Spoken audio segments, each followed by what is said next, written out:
Assalamualaikum warahmatullahi wabarakatuh. Waalaikumsalam warahmatullahi wabarakatuh. Alhamdulillah, puji syukur marilah kita haturkan kepada Allah Subhanahu wa taala yang mana berkat karunia-Nya kita dapat berkumpul dalam keadaan sehat walafiat. Kemudian salawat serta salam marilah kita haturkan kepada junjungan alam yakni Nabi Muhammad sallallahu alaihi wasallam. Yang terhormat Ibu Kepala Sekolah SDN 149/8 Moratebo, Ibu Supriyanti SPD. Yang saya hormati Pengawas Sekolah SDN 149/8 Moratebo, Bapak Iskandar SPD. Dan yang kami banggakan serta kami hormati, Ibu Isaura Serli Pamela selaku fasilitator pada hari ini dan pemateri. Baiklah, acara pembukaan workshop peningkatan mutu guru dalam menyusun perencanaan pembelajaran SDN 149/8 Moratebo dimulai. Acara pertama, pembukaan.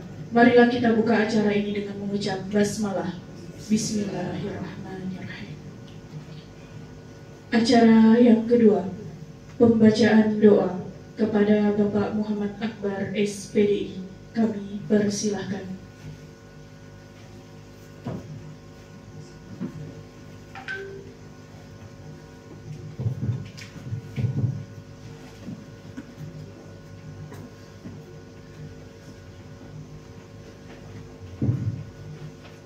Assalamualaikum warahmatullahi wabarakatuh. A'udzubillahi minasyaitonirrajim. Bismillahirrahmanirrahim. Alhamdulillahi rabbil alamin. Hamdasyakirin hamdan na'imin hamdan yuwafi ni'amahu wa yukafi'u mazidah. Ya Rabbana lakal hamdu kama yanbaghi li jalali wajhikal karim wa 'azimi sultanik. Allahumma ighfir lana dhunubana wa liwalidina wa limasayyikhina وللمعلمين ولمن وحكم علينا ولمن أحب وأحسن إلينا ولجميع المسلمين والمسلمات والمؤمنين والمؤمنات الأحياء منهم والأموات.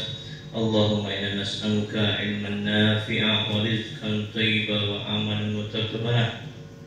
سبحانك لا علم لنا إلا ما علمتنا إنك أنت العليم الحكيم. اللهم إنا نسألك الهدى والتقى والعفو والغنى. Rabbana atina fid dunya hasanah wa fil akhirati hasanah wa qina adzabannar. Sallallahu alaihi wasallam Muhammadin nabiyil ummi wa ala alihi wa sahbihi wasallam. Walhamdulillahi rabbil alamin. Assalamualaikum warahmatullahi wabarakatuh.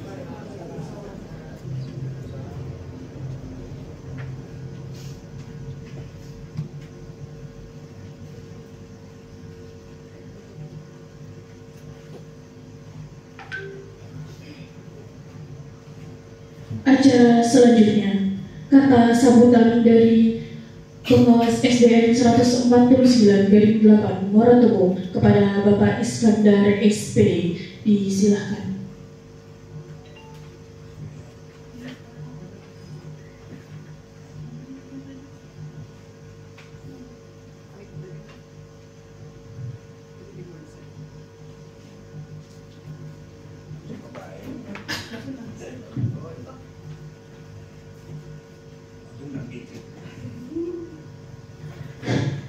Baik, Bapak Ibu, Assalamualaikum warahmatullahi wabarakatuh. Alhamdulillahirabbil alamin wassalatu wassalamu ala asyrofil anbiya'i wal mursalin wa ala alihi washabihi rasulillah ajmain. Amma ba'du. Yang saya hormati Ibu Isaura sebagai narasumber, alhamdulillah hari ini nampak segar juga, walaupun kemarin sudah saya untuk memberikan materi pada kami. Ibu Kepala Sekolah yang saya hormati dan saya banggakan karena atas inisiatif beliau untuk kali pertamanya mungkin di Kabupaten Tebo yang mengadakan IHT langsung mengajak narasumbernya yang dari provinsi.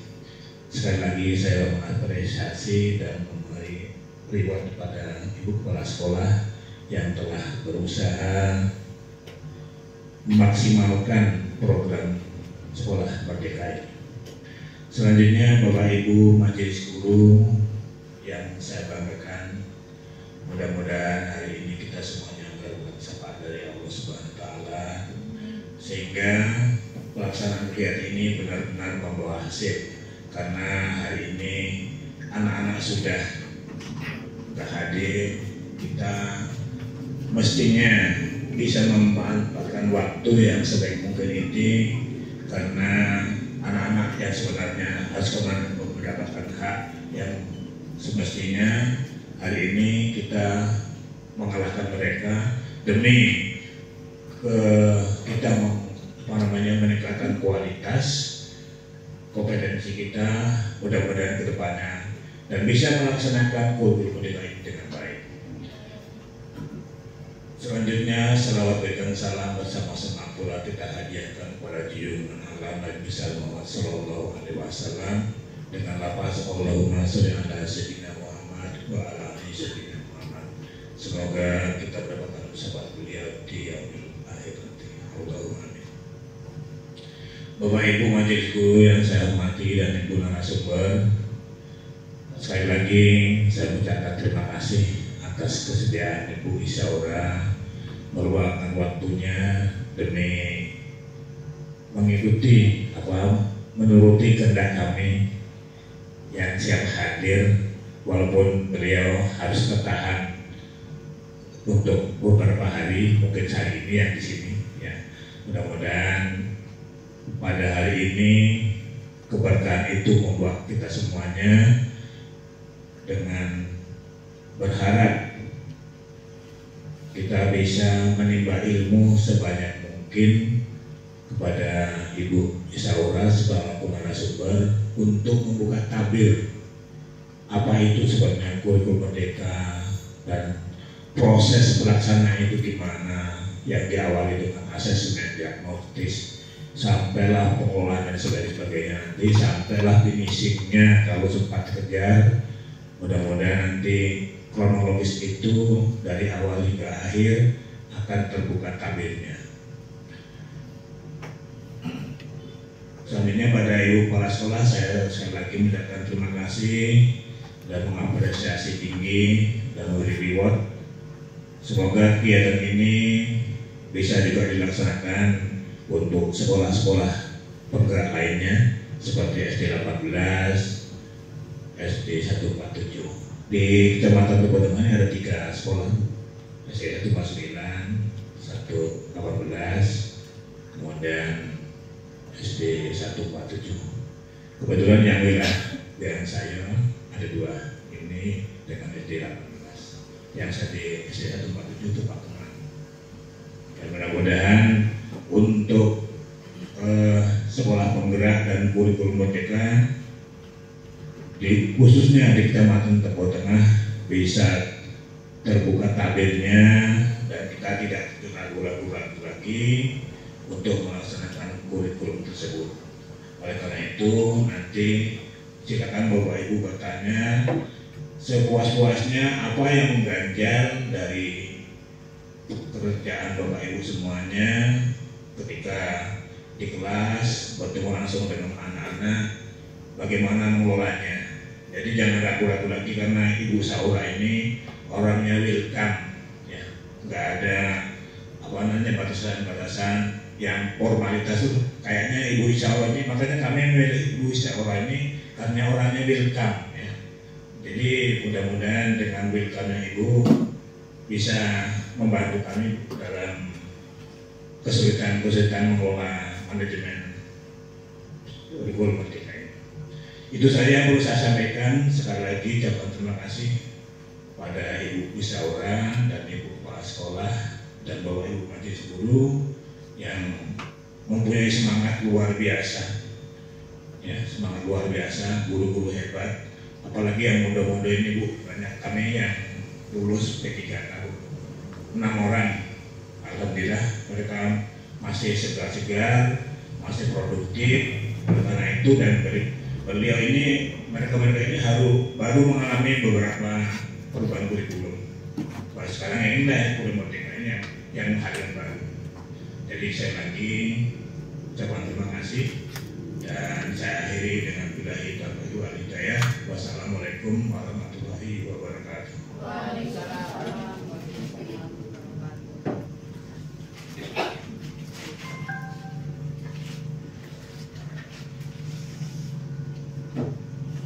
Selanjutnya, kata sambutan oleh Kepala Sekolah SDN 149/8 Moratebo kepada Ibu Supriyanti SPD, disilakan.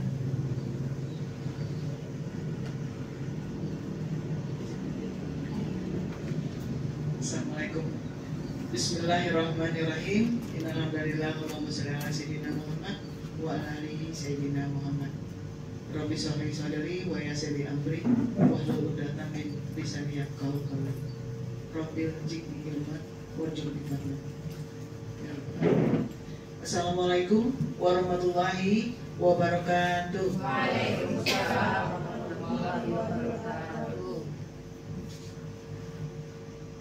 Yang terhormat Ibu Isaurah selaku pemateri yang sudah berkenan hadir di sekolah kita, yang terhormat Bapak Pengawas yang sudah bersedia meluangkan waktu di kegiatan ini, dan selanjutnya rekan-rekan kerja yang selalu Ibu banggakan.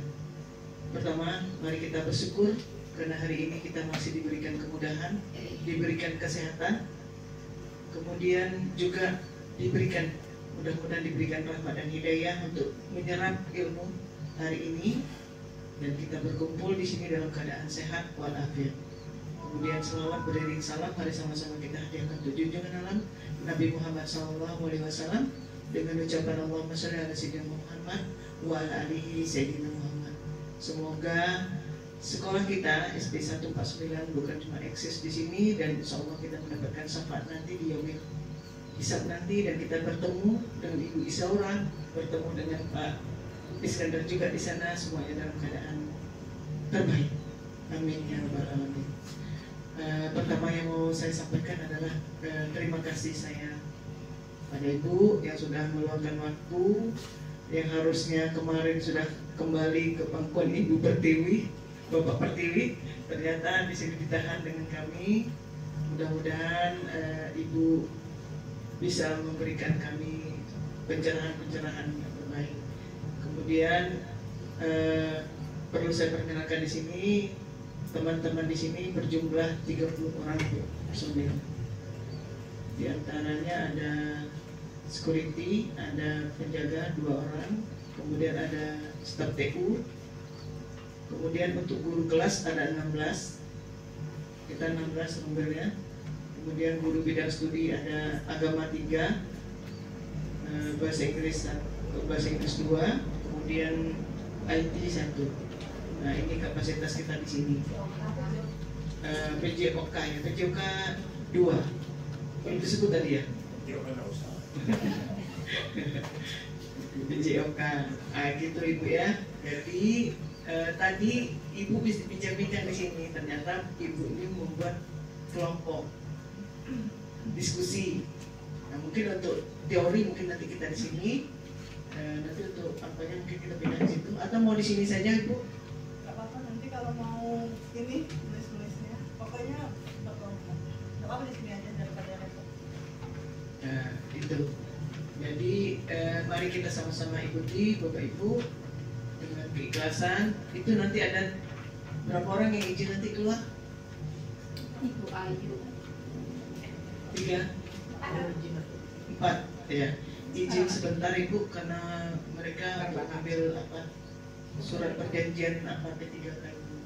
Jadi 4 orang nanti berkurang, tapi tetap mengikuti kegiatan ini sampai selesai insya Allah.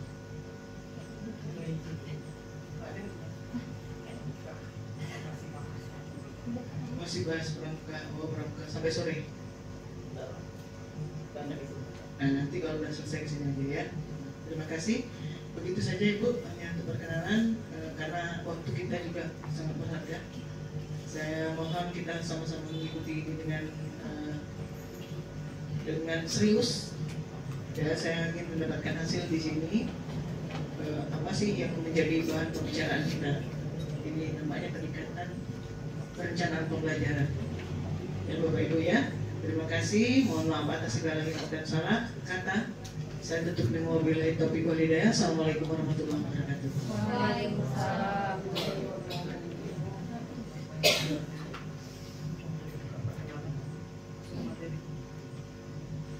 Acara inti workshop peningkatan mutu guru dalam penyusunan perencanaan pembelajaran kepada pemateri Ibu Isaura Sherly Pamela, disilahkan.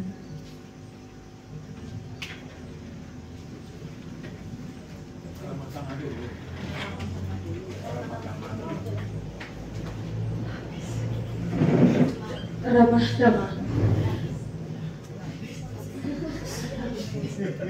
Saya kembalikan kepada pemateri dan saya akhiri wabillahi taufiq wal hidayah. Wassalamualaikum warahmatullahi wabarakatuh.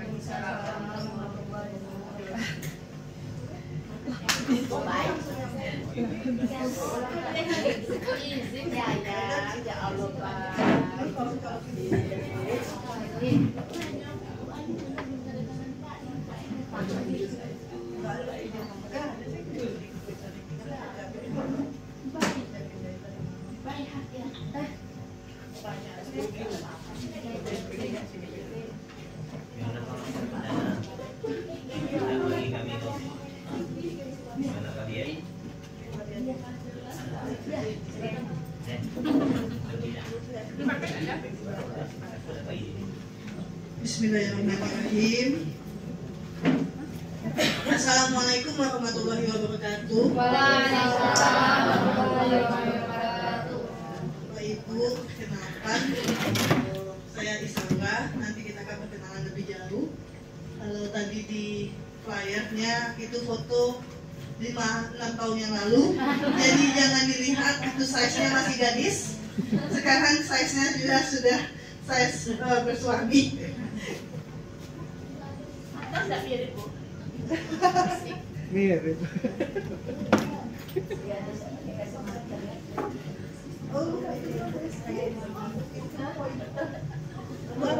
Sudah di grup kita.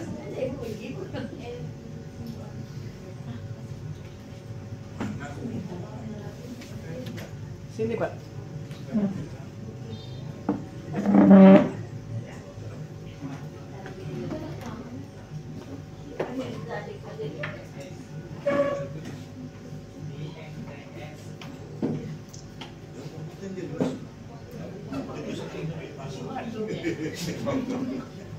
Bapak Ibu, namun sebelumnya karena kita tidak ada punya waktu untuk berkenalan lebih jauh, jadi saya izin untuk Bapak Ibu memakai name tag-nya. Atau sudah ada name tag masing-masing? Tapi tidak penting, kecil ya. Boleh pakai kertas yang gini ditempelkan di dada, nama panggilan saja. Yang lebar, ada. Yang lebar. Oh iya.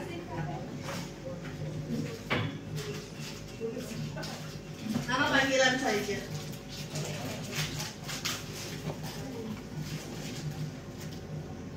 Ada sendok lagi.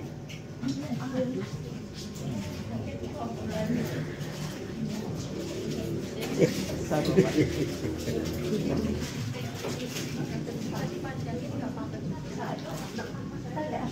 Yang kecil dipanjang.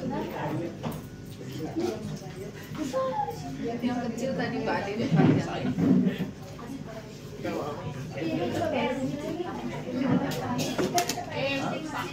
Yang kecil tadi Bapak Ade. Yang kecil tadi lebih bagus. Iya langsung. Pak. Iya langsung.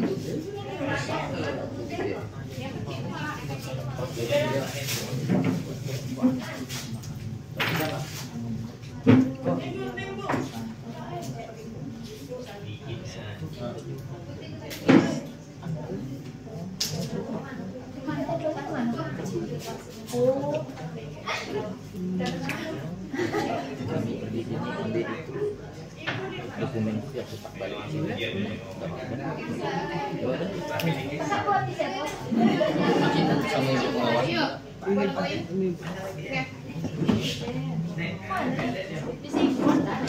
Nah, ini.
Pernah ada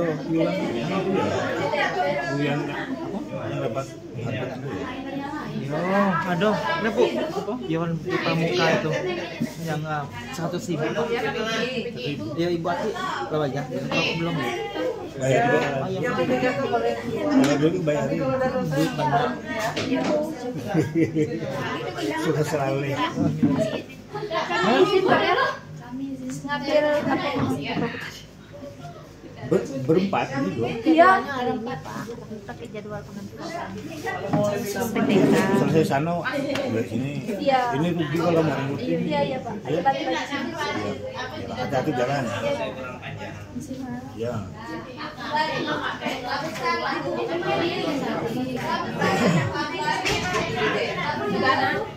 Pindah Pak, ada bawang.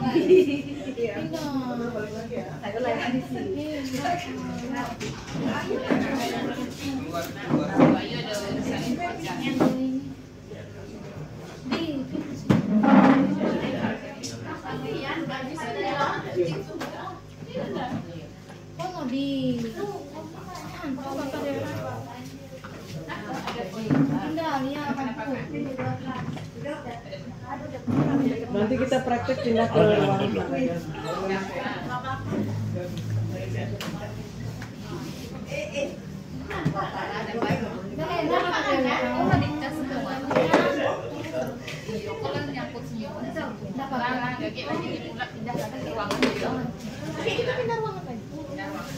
Biar tidak bosan ya, ke lapangan, diskusi di lapangan.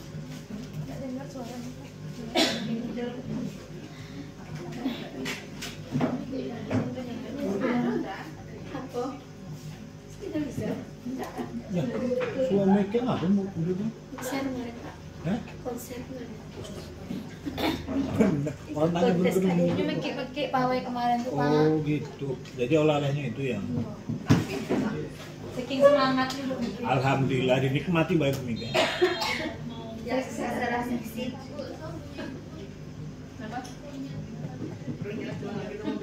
Kalau pakai kalau pulang di ruangan. Grunya buka buayu sengkai, buayu kok.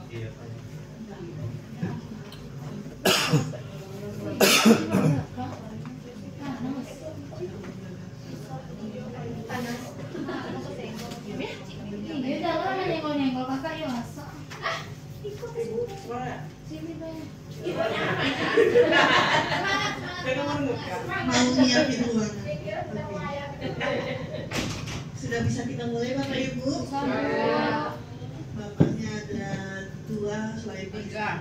2, Pak Bay kan? Oh, Pak Iskandar udah saya hitung nomor. Enggak usah, Bu. Pak Bay dengan Pak Akbar. Apa mau kabur tadi Bu? Oke, Bapak Ibu, jadi tema kita untuk kegiatan kita hari ini adalah workshop untuk meningkatkan untuk Bapak Ibu dalam melakukan atau menyusun perencanaan pembelajaran. Sebenarnya ini sudah makanan sehari-hari Bapak dan Ibu. Hanya saja mungkin ada beberapa yang perlu direfresh kembali, perlu di penyegaran kembali, perlu dikuatkan kembali. Gitu. Jadi apa yang menjadi komponen dan menjadi hal-hal yang penting dalam penyusunan pembelajaran itu yang akan kita bahas. Nah, ini adalah biodata saya. Saya bernama panjangnya Isaura Serli Pamela. Sebenarnya sering dipanggil Serli, tapi karena kalau selalu baru itu selalu manggilnya Isaura. Kebiasaan kita kalau manggil peserta didik itu adalah nama awal. Nah, kebanyakan sekarang itu manggil saya Serli karena saya sudah branding dengan Serli. Saya branding perkenalan itu Serli biasanya, tapi nggak apa-apa. Tadi sudah selalu disebutkan Isaura. Jadi apa saya sekarang dipanggil Isaura, kembali lagi ke masa saya sekolah. Kalau di kuliah saya sudah branding Serli. Oke, saya dosen PGSD di Universitas Jambi sejak tahun 2014. Tinggal di Telanai. Kemudian saya itu dari lahir sampai SMA itu di Bungo. Jadi saya lahirnya di Bungo, di rumah sakit Bungo. Kemudian apa lagi ya? SD di SD 81 Bungo, SD 4. Kemudian SMP 1, SMA 1. Kemudian saya minta izin untuk melanjutkan perkuliahan dimanapun orang tua saya mampu, dan orang tua mampu itu ada di Unja. Jadi saya S1 dan S2 itu di Unja. Kalau melihat latar belakang keluarga saya, mungkin nenek saya kaya tapi orang tua saya tidak. Jadi ketika saya mau kuliah itu datangnya dari diri saya. Saya yang punya minat untuk kuliah. Kalau orang tua saya mengatakan karena saya tinggi dan dulu tidak berjilbab, sering digoda. Jadi seringnya orang tua bilang, ya udah jadi SPG aja nanti di Jambi, di Matahari kah, di Ramayana kah, gitu. Tidak ada orang tua saya berminat untuk menyekolahkan saya lanjut. Tapi saya berada di SMA 1 di kelas unggul, sehingga lingkungan saya mensupport dan lingkungan saya selalu di akhir tahun pembelajaran itu selalu menyatakan kami ingin kuliah di sini. Kalau bahasanya awak nak kuliah di sini, awak nak kuliah di sini, awak nak kuliah di sini, gitu. Kalau di Bungo itu biasanya awak, tapi saya tidak tahu sama sekarang. Jadi awak nak kuliah sini, awak nak kuliah sini. Nah, saya setiap hari balik sekolah, kalau dulu ada les tambahan pukul 4 biasanya 4 atau 5, setiap hari pulang ke rumah dengan menangis meminta untuk sekolah, dan selalu ditolak dengan orang tua saya. Mama saya bilang, uang dari mana? Papa saya itu waktu itu nenek saya masih berjaya. Nenek saya itu kepala sekolah SD. Nenek saya kepala sekolah SD. Papa saya tamat S1 di pertanian itu saya sudah umurnya 10 atau berapa di kelas 4 SD. Saya kelas 4, bapak saya baru tamat S1. Mama saya enggak menyelesaikan. Mama saya cuma tamat SMA. Jadi ketika saya setiap hari menangis, akhirnya orang tua iba. Ya sudah, karena saya ada di Jambi itu nenek. Saya dulu waktu di Bungo itu sering dengan nenek saya. Karena saya istilahnya itu SD saya sudah bisa baca, sudah bisa perkalian, jadi saya itu sangat dimanja dengan nenek saya yang di Bungo. Nah, nyampe di Jambi pun karena saya cucu pertama, jadi juga dimanja. Dan saya datang ke Jambi itu kata mama saya, ya sudah, kalau kamu benar-benar mau sekolah, kita sekolah saja di Unja. Apa yang kamu sukai dan saya suka itu adalah kimia. Jadi saya S1-nya kimia, pendidikan kimia. Nah, S2 saya lagi-lagi dengan nekatnya minta dengan orang tua untuk biayain dong, tolong S2 saya. Saya nggak mau balik ke Bungo jadi guru. Maaf sekali. Honor waktu itu mungkin masih 200-300, dibayarnya pun bulan-bulan saya nggak mau, saya bilang tolong biayain saya. Orang tua saya banting keringat, banting tulang, berpeluh keringat, mencarikan uang dana untuk kuliah saya. Dan saya pun kuliahnya tidak bermain-main, selesai di 4 semester waktu di S2. Nah, saya di S2 itu dengan biaya orang tua saya memintanya waktu itu mengatakan hanya 2,5 juta waktu itu saya bilang, padahal biaya kuliah 5 juta. Saya bilang 2,5 juta. Jadi diokekan pas mau bayar awal pangkal itu 10 juta. Nggak tahu dari mana mama saya pinjam. Pokoknya kami itu sering sekali pinjam ke tetangga dan ketika ada uang dibayar. Nah itu perjalanan hidup saya Bapak Ibu. Jadi jangan abaikan anak yang punya potensi. Saya kenapa pengen sekali untuk menjadi dosen waktu itu, karena saya melihat dosen kehidupannya lebih baik. Walaupun sampai detik ini saya belum PNS di dosen, mungkin takdirnya saja yang belum berkata. Sejak 2013 tamat, 2014 saya selalu menemui Pak Dekan di FK, tolong terima saya, tolong terima saya, tolong terima saya di sini. Akhirnya saya diterima di tahun 2014 di PGSD. Itu perjalanan hidup saya. Nah, ini kontak handphone saya dan Bapak Ibu. Nah, yang menjadi kegiatan hari ini saya itu selalu menyingkatnya dengan pulsa. Jadi saya tidak banyak berkata, tapi apabila nanti Bapak Ibu mengalami kendala dalam penyusunan pembelajaran, mana tahu lupa dan lain-lain, dan saya tidak menyematkannya dalam PPT, langsung saja tanyakan. Saya dapat informasi di sini masih 2 kurikulumnya 2013 dan 2012 kurikulum merdeka. Jadi saya membuatnya dengan 2 versi. Nah ini latar belakang kenapa kita membutuhkan perencanaan pembelajaran, karena untuk mencapai tujuan membutuhkan sebuah perencanaan. Kalau bahasa di bisnis itu tidak merencanakan adalah merencanakan kegagalan. Tidak merencanakan adalah merencanakan kegagalan. Maka untuk mencapai sebuah tujuan perlu perencanaan.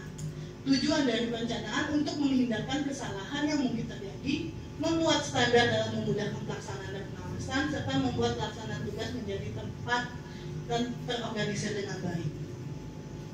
Maka dalam pembelajaran, perencanaan pembelajaran merupakan sistem yang berisi prosedur untuk mengembangkan pendidikan dengan cara yang konsisten dan reliable.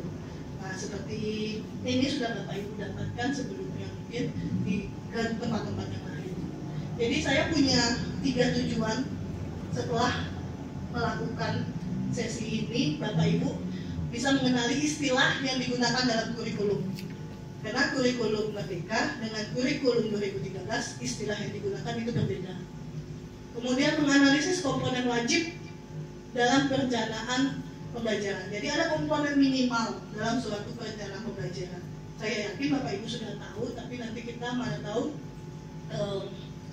Bapak Ibu terlupa. Kemudian ketika menyusun perencanaan pembelajaran sesuai tuntutan kurikulum. Jadi nanti kita ada 3 kegiatan. Kegiatan 1 mengenali istilah, kegiatan 2 menganalisis komponen wajibnya, yang ketiga menyusun perencanaan pembelajaran sesuai dengan kelas. Kemudian kalau 2013 berarti muatan pembelajaran temanya apa, kalau kurikulum merdeka berarti mata pelajarannya apa.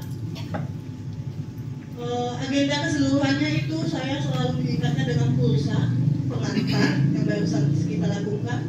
Nanti kita ada urut gagasan, lakukan simpulan dan akhir. Tidak banyak, yang pasti nantinya Bapak Ibu yang lebih banyak berkegiatan. Nah, ini kita mau melakukan urut gagasan. Mungkin Bapak Ibu bisa menjawab pertanyaan pertama. Bagaimana perencanaan pembelajaran yang ideal menurut tuntutan kurikulum yang berlaku? Ada yang ingin menjawab Bapak Ibu? Kurikulum yang ideal itu seperti apa sih? Perencanaan pembelajaran yang ideal itu seperti apa sih? Sesuai kebutuhan. Ya, boleh, Bu Mary? Kurikulum yang sesuai itu sesuai dengan tuntutan zaman dan sesuai dengan kebutuhan peserta didik dan karakter peserta didik. Terus Luar biasa jawaban Bu Mary, sudah to the point pada intinya. Memang harus sesuai dengan perkembangan zaman dan bagaimana kebutuhan peserta didik, mulai dari kognitifnya dan non kognitifnya. Kemudian apakah membutuhkan strategi yang tepat dalam mengembangkan kompetensi peserta didik? Tuntutan perencanaan pembelajaran itu, apakah membutuhkan strategi yang tepat? Ya, setuju ya. Kemudian apa aspek yang perlu dipertimbangkan dalam penyusunan pembelajaran? Masih kebutuhan peserta didik, tuntutan zaman,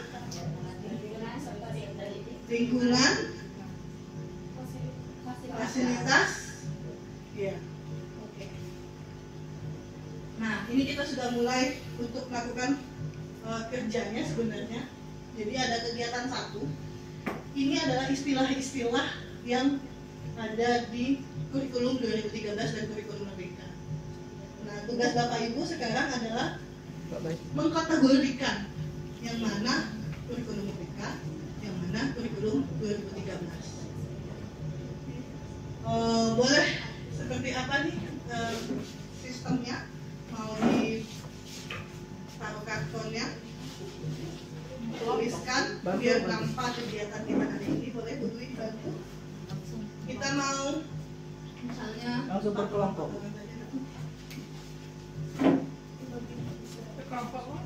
Ya, kelompok bagi 5 saja, bagi 5 kelompok.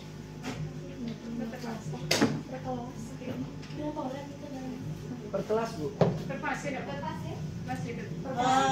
Diatur saja yang pasti.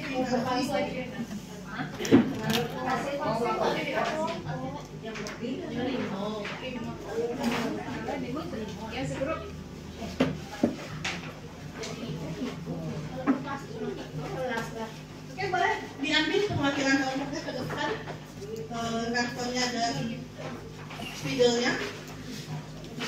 Yang kelas 1 mungkin bisa dengan kelas 1, yang kelas 2 boleh dengan kelas 2, boleh juga. Kelas 3 dengan kelas 3 boleh juga. Kalau mau kurikulum Merdeka berarti fase A, B, C.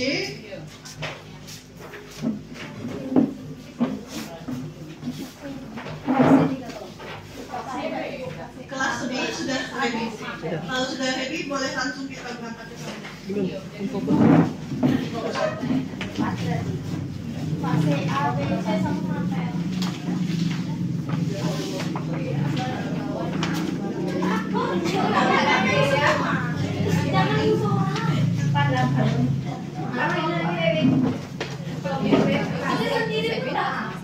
Iya, kita fase A. Jadi mau sama siapa? Kini ada 2 kelas, 3 kelas sebenarnya. Kelas 2, kelas mapel, kelas 4. Belah dirimu. Belah. Tulisannya TIGGGH. Di 3 itu pemahaman bukan pada C2, tapi pemahaman sudah yang paling tinggi. Jadi apakah nanti boleh menunjukkan pemahaman ini Bapak Ibu bikin taksonomi belum yang KKU-nya di C4? Boleh. Atau di C5 menggunakan KKU yang di situ boleh. Karena dia pemahamannya bukan maksud adalah pemahaman dari C2. Nah, ini yang membedakan di kurikulum 2013. Kalau kurikulum 2013 kita hanya menggunakan 1 kata kerja operasional yang taksonomi, belum revisi Anderson.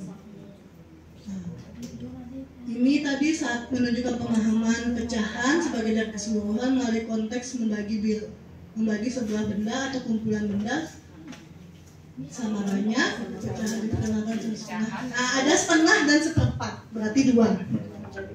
Ya, 9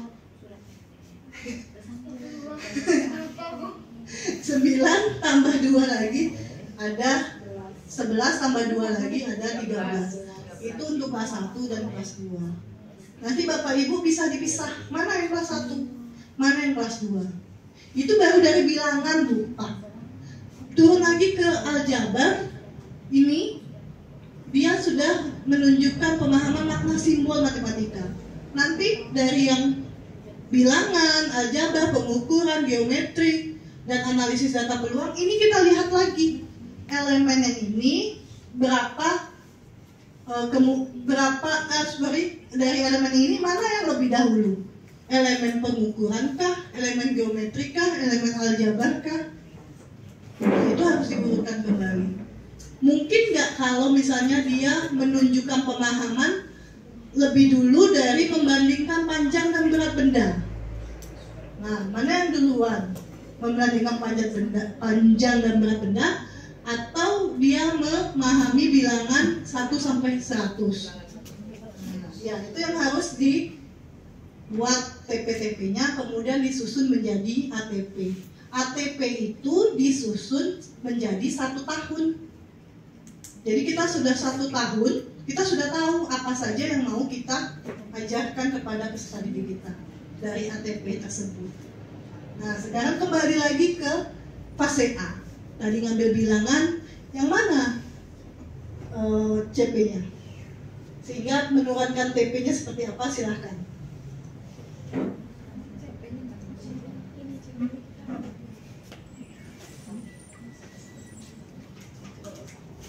Coba disampaikan aja. Langsung presentasi ya? Ya, langsung presentasi, nanti kita koreksi bersama.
Ya, CP-nya nggak usah dibaca. CP-nya nggak usah baca dulu, tapi yang mana yang diambil? Nggak usah.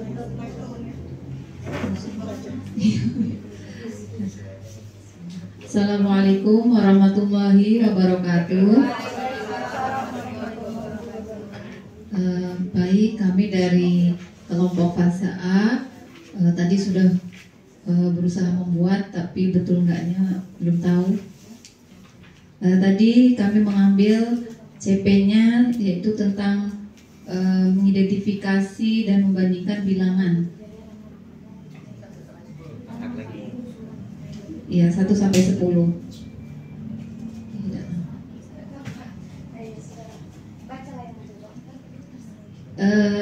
Di sini kami menggunakan sintak PBL untuk tujuan pembelajarannya, yaitu mengidentifikasi dan membandingkan bilangan 1 sampai 10 dengan tepat. Untuk langkah-langkah pembelajaran diawali dengan pendahuluan, yaitu guru memperkenalkan konsep bilangan 1 sampai 10 melalui presentasi di slide PPT dengan ilustrasi dan angka.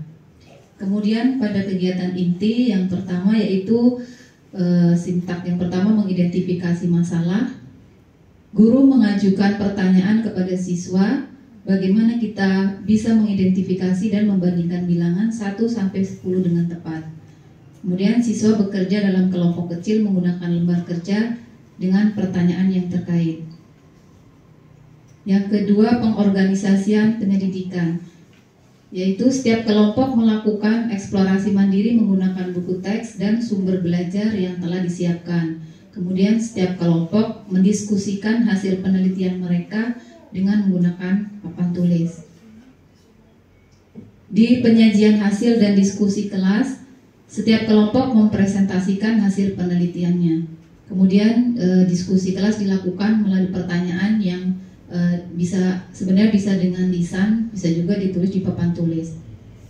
Kemudian yang terakhir adalah evaluasi. Siswa akan dinilai berdasarkan dari presentasi per kelompok tadi, kemudian partisipasi aktifnya dalam diskusi, kemudian tugas individu. Ini tidak pakai ini, masih pakai hapus itunya Bu Nur, yang digitalnya itu. Kita nggak pakai itu. Iya, pakai ini LKPD. Nah. Iya. Kemudian terakhir yaitu kegiatan penutup. Guru merangkum pembelajaran dengan menekankan poin-poin penting yang telah dicapai dalam pembelajaran. Kemudian siswa diingatkan tentang pentingnya penerapan konsep yang sudah dipelajari tadi dalam situasi nyata. Untuk media pembelajarannya yaitu tadi PPT. Mungkin itu yang dapat saya sampaikan. Mohon koreksinya, Ibu. Terima kasih. Wassalamualaikum warahmatullahi wabarakatuh. Waalaikumsalam warahmatullahi wabarakatuh.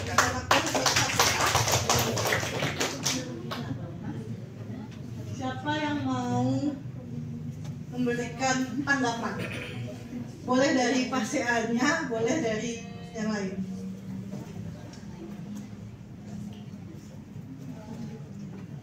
Dari yang mungkin sedikit ada penjelasan dari saya tadi, mungkin Bapak Ibu sudah terlihat di sini ada celah yang mungkin bisa kita diskusikan. Bukan kita salahkan, tapi kita diskusikan. Silakan. Ada? Ayo, jangan malu-malu. Nggak apa-apa ya Bapak Ibu ya. Sama-sama. Ada mic. Ya, ada mic.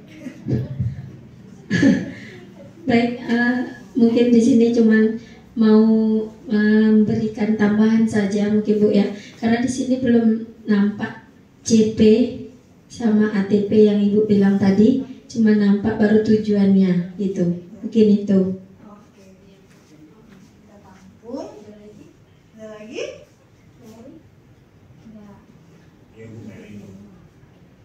Ada lagi?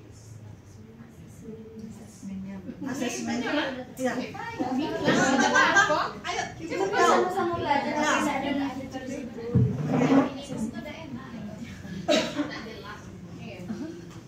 Ya mungkin juga perlu penambahan sedikit, di sini juga belum ada itu langkah-langkah asesmennya, Bu. Ya, betul-betul asesmennya. Sama pemantiknya. Ya, terima kasih. Ya. Oke, ada lagi? Ya. Ini yang mau kita sedikit ya Bu, bukan untuk PASEA tapi untuk Ibu narasumber. Yang mau saya tanyakan, apakah boleh nanti kita buat modul ajar yang seminimal ini? Karena kalau kita lihat dari susunan kan 4 poin penting, tidak enak dilihat dan tidak efisien rasanya, dan susah juga memahami kan, motong-motong dari yang sudah modifikasi ya dari yang sudah ada. Tapi kalau kita buat seminimal mungkin, apakah efektif atau tidak? Terima kasih. Terima kasih pertanyaannya. Ada lagi Bapak Ibu, kita tampung dulu biar sekalian nanti. Ada? Cukup. Oke, terima kasih. Tolong kembali ke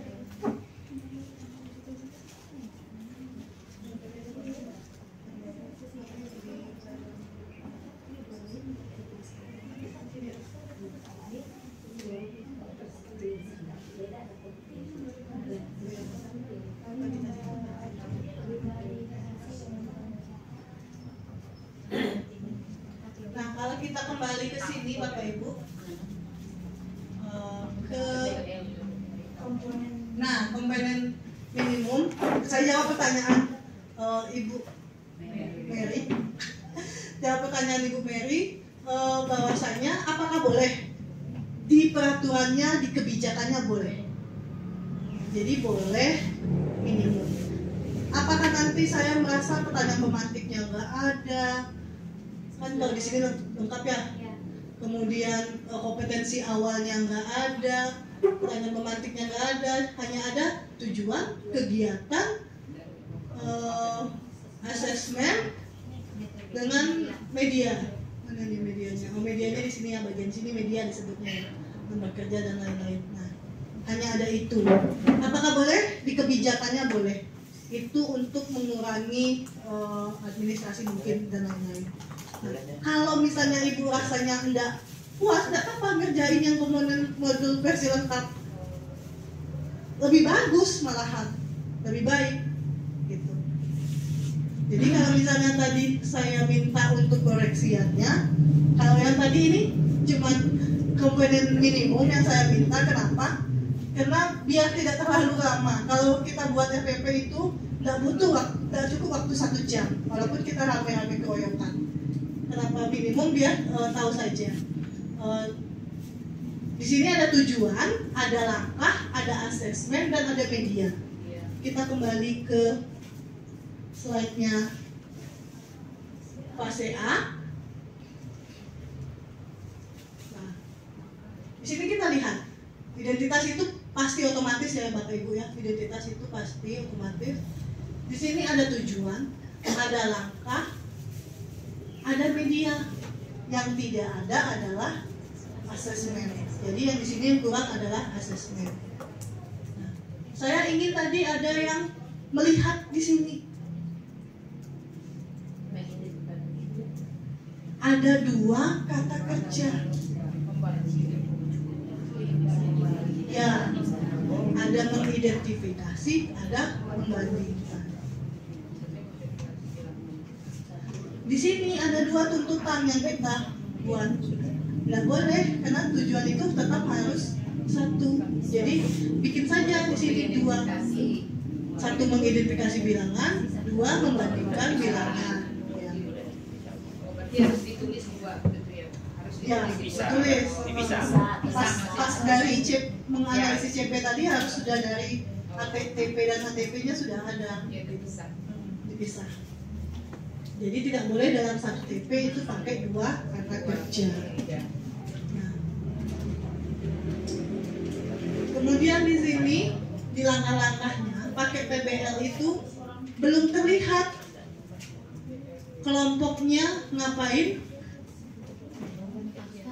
Kelompoknya ngapain itu melakukan eksplorasi mandiri dengan menggunakan buku teks dan sumber yang telah disiapkan dan mendiskusikan hasil penelitian dengan menggunakan penelitiannya tentang apa, buku teksnya tentang apa, kurang lengkap langkah-langkahnya. Kalau misalnya ujuk-ujuk ibu dipanggil bupati, tolong ajarkan ini modul saya. Bingung kawan sejawat ibu, saya lagi dipanggil bupati nih, tolong ajarkan kelas saya ini materinya. Langkah-langkahnya tidak jelas. Apalagi kita pakai PBL, apalah ini, palingan lagi, yaudah kamu buka halaman sekian. Nah, itu lagi balik lagi ke situ, nah itu yang tidak boleh, Bapak Ibu ya. Nah jadi kalau mau bikin langkah-langkahnya di sini harus jelas apa subjeknya, apa predikatnya, atau objeknya. Kalau dulu memang ada sedikit kelebihannya di tujuan. Kalau dulu tujuannya pakai ABCD. Kalau ABCD itu membantu kita supaya terlihatlah kegiatannya pada langkah-langkah, misalnya behaviornya, dia ngapain, tingkatan apa yang mau diambil, conditionnya seperti apa. Misalnya dengan melakukan percobaan lompat tali misalnya, peserta didik mampu membandingkan angka 1 sampai 10 dengan tepat. Nah, berarti kerjaannya apa? Melakukan percobaan lompat tali. Nah, lompat tali itu pasti akan ada di langkah-langkah ini. Nah, kalau itu orang dulu ABCD. Nah, kalau sekarang tidak wajib ABCD-nya, tapi kita harus menuliskan langkah-langkahnya dengan jelas bagaimana langkah-langkah itu dapat mencapai tujuan. Apa subjeknya, apa predikatnya, apa objeknya, tuliskanlah lengkap-lengkap di langkah-langkah. Jadi ketika dipanggil bupati tadi, sudah siap teman sejawat Bapak Ibu akan menggantikan. Gitu. Sejawat, Bu Mary? Bikin model aja yang lengkap, gak apa-apa. Rajin, alhamdulillah. Ada lagi Bapak Ibu yang ingin disampaikan? Cukup? Alhamdulillah. Jelas ya? Nah, nanti ini dia harus dibuat asesmennya harus mengacu kepada tujuan. Oke, lanjut ke kelompok berikutnya. Mau kasih BC atau guru mapel ada agama dan bahasa Inggris. Nggak ada BCOK kabur. BCOK pramuka tadi. Ayo nah, Bapak baru balik satu pramuka. Agama ya? Kirim ke YouTube. Iya,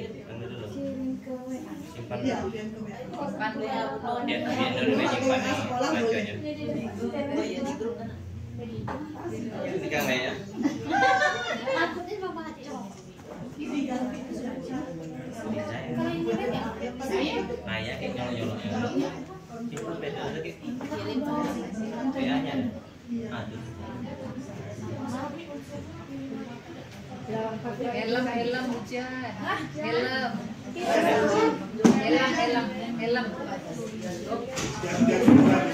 Helm Pak, helm.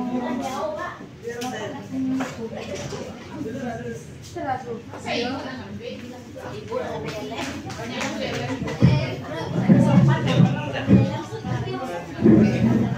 semangat kita.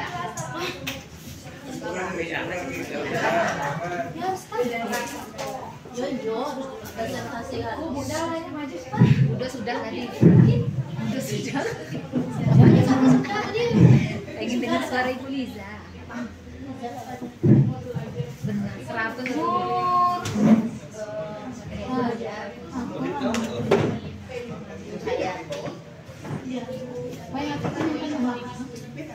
Beda jauh. Lah ini mana masih tadi? Kalau mau kaget. Kaget apa ya, Bay?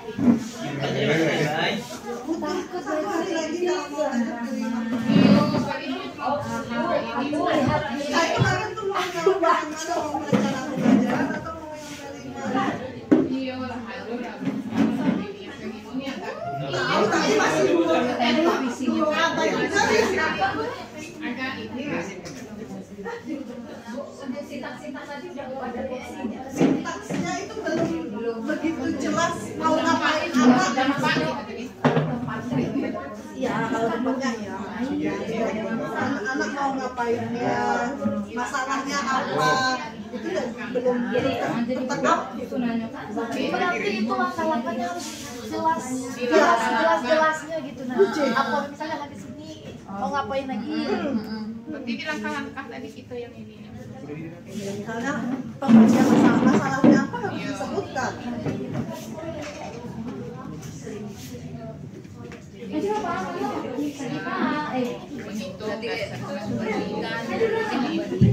Habis itu lagi lagunya.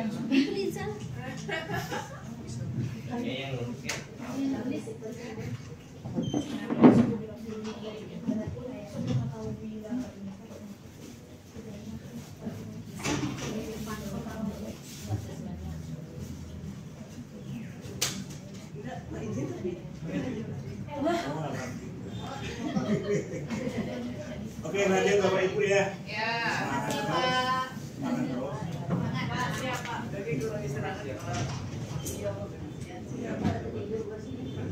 Kira-kira tidur.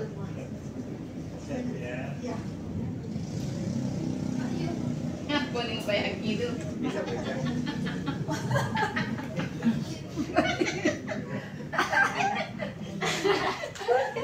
Nggak kau tengok Pak.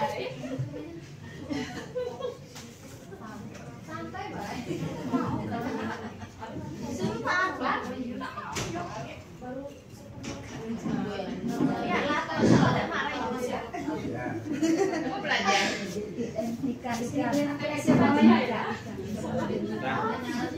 Belajar main bola. Bismillah Rabbi Salam.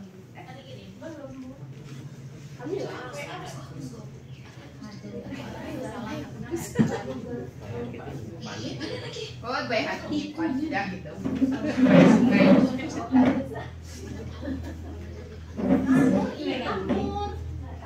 Hilang. Hilang, Pak. Di mana? Tahu bilang HP, betul HP dewe. Berita dia ini. Gila, baik. Iya benar.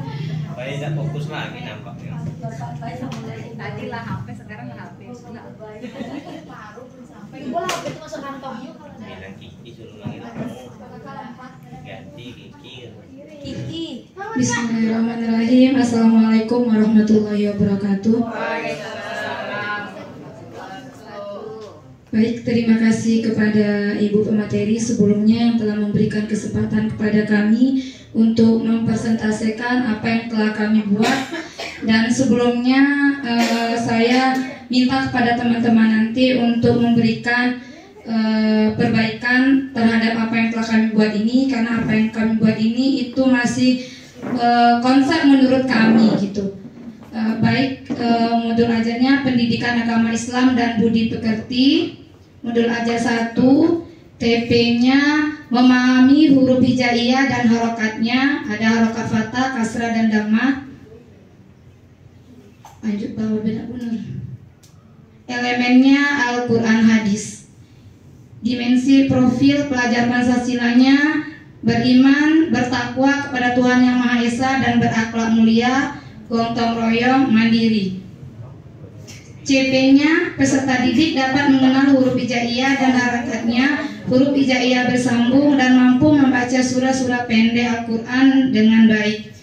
Tujuan pembelajarannya memahami huruf hijaiyah dan harokatnya, harokat fathah, kasrah dan dhammah. Asesmen awal untuk mengecek pengetahuan dan keterampilan prasyarat untuk belajar tentang huruf hijaiyah dan harakatnya, juga untuk mengecek mengecek sejauh mana pemahaman peserta didik dalam hal pengetahuan huruf hijaiyah dan harakatnya. Guru mencoba secara acak 1 atau 2 peserta didik untuk melafalkan beberapa huruf hijaiyah dengan memperlihatkan guntingan kertas yang sudah dibuat guru. Instrumen menyiapkan beberapa pertanyaan. Yang pertama, apakah kalian mengetahui huruf hijaiyah? Yang kedua, berapa jumlah huruf hijaiyah? Yang ketiga, lafalkan huruf hijaiyah secara berurutan. Yang keempat, sebutkan macam-macam harokat beserta lafalkan macam-macam harokat. Sampai harokat. Kemudian diagnosis hasil asesmen. Nanti ada nomor soal. Kemudian nilai, kita lihat dari beberapa siswa nanti adakah siswa itu yang belum bisa melafalkan huruf hijaiyah. Kemudian tindak lanjut ini maksudnya anak-anak yang belum bisa atau belum mengetahui huruf hijaiyah secara acak nanti akan kita bimbing di kelas.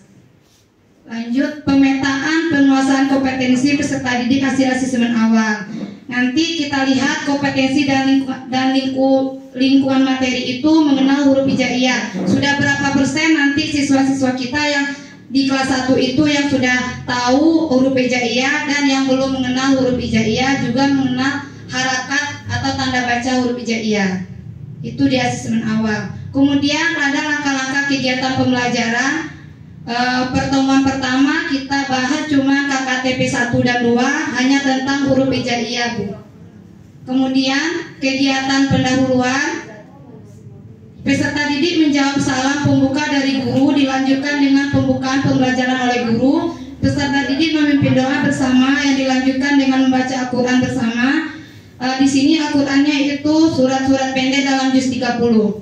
Guru menyampaikan indikator atau kriteria ketercapaian tujuan pembelajaran. Guru memotivasi peserta didik untuk berpartisipasi aktif agar terbangun sikap belajar mandiri. Kemudian pada kegiatan inti, peserta didik melihat secara cara menulis dan mencermati tulisan huruf hijaiyah, mendengar pelaparan huruf hijaiyah, mencermati potongan kertas yang bertuliskan huruf hijaiyah, menirukan pelaparan huruf hijaiyah serta klasikal maupun secara klasikal maupun individu secara berurutan dan bergantian. menirukan secara berulang-ulang pelafalan huruf hijaiyah. Peserta didik mendapatkan bimbingan langsung dari guru berkaitan dengan pelafalan huruf hijaiyah. Kemudian ada kegiatan penutup. Peserta didik secara berkelompok atau klasikal menunjukkan huruf hijaiyah dan pelafalannya. Guru memberikan penguatan materi pembelajaran. Peserta didik menerima informasi berkaitan dengan rencana pembelajaran pada pertemuan berikutnya. Peserta didik bersama guru menutup pelajaran dengan berdoa. Kemudian ada asesmen formatif. Asesmen di dalam proses pembelajaran dilakukan untuk mengetahui perkembangan peserta didik dan sekaligus memberikan umpan balik secara cepat. Asesmen ini untuk mengecek pengetahuan dan keterampilan peserta didik dalam melaksanakan pembelajaran materi huruf hijaiyah, sekaligus memberikan perbaikan bimbingan secara langsung. Kriteria ketercapaiannya menyebutkan huruf-huruf hijaiyah ada kriterianya 4, 3, 2, dan 1, yang mana 4 itu sudah muncul secara keseluruhan. Untuk nilai 3 muncul sebagian. Lanjut Bu Nur. Untuk nilai 2 muncul sebagian, untuk nilai 1 belum muncul. Kemudian asesmen akhir atau sumatif. Asesmen sumatif dilakukan dengan tes tertulis berbentuk soal isian, yang mana soalnya kita ambil sampel aja 2 soal. Soal pertama, huruf dalam Al-Quran disebut huruf apa? Jawabannya hijaiyah. Kemudian huruf hijaiyah jumlahnya ada berapa? 29. Kemudian medianya ada video, kemudian buku, kemudian poster. Poster itu yang berisikan tentang huruf-huruf hijaiyah, kemudian lembar kegiatan. Mungkin hanya itu presentasi dari kami. Kami minta kritik dan sarannya dari kawan-kawan semua dan juga dari Ibu. Oke, assalamualaikum warahmatullahi wabarakatuh.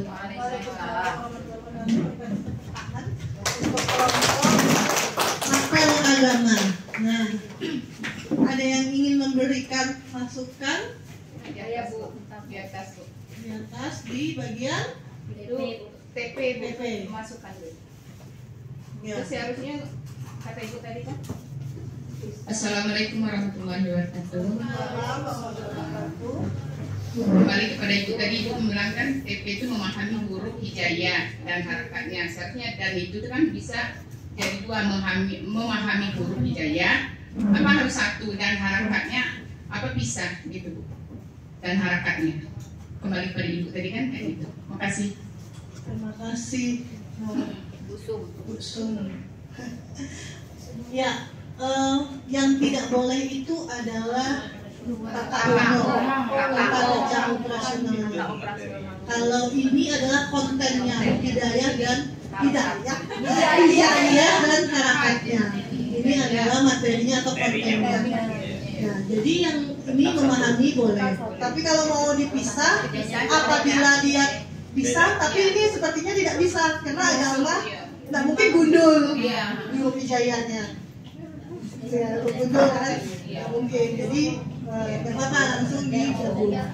Kalau materi harus lagi gitu bisa dipisah dan apa dipisah. Tapi kalau misalnya seperti ini kan harus digabung. Ya, tadi saya mau baca gundul ke 1 bingung lagi. Oke. Ada lagi Bapak Ibu?